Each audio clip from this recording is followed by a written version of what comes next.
ఏపీలో ఐటీ రంగాన్ని ప్రోత్సహించేందుకు నామమాత్రపు ధరలకే భూమిని కేటాయించనున్నారు.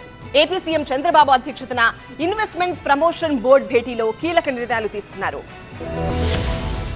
ఏపీ సీఎం చంద్రబాబు అధ్యక్షతన 5వ స్టేట్ ఇన్వెస్ట్మెంట్ ప్రమోషన్ బోర్డు సమావేశం జరిగింది. ఐటీ కంపెనీలకు తక్కువ ధరలకే భూ కేటాయింపులు చేయాలన్న మంత్రి లోకేష్ ప్రతిపాదనకు ఎస్ఐపిబి అంగీకారం తెలిపింది. ఈ భేటీలో తీసుకున్న నిర్ణయాలతో రాష్ట్రంలో కొత్తగా 31,167 కోట్ల రూపాయల పెట్టుబడులు, 32,633 ఉద్యోగాలు రానున్నాయి. రాష్ట్ర ప్రభుత్వంతో ఒప్పందం చేసుకున్న పరిశ్రమలు ఉత్పత్తి మొదలు పెడితేనే లక్ష్యాన్ని చేరుకున్నట్లు అని ముఖ్యమంత్రి చంద్రబాబు తెలిపారు. పెట్టుబడుల సాధన ఫలితాలు క్షేత్రస్థాయిలో కనిపించాలి అని అధికారులకు సూచించారు.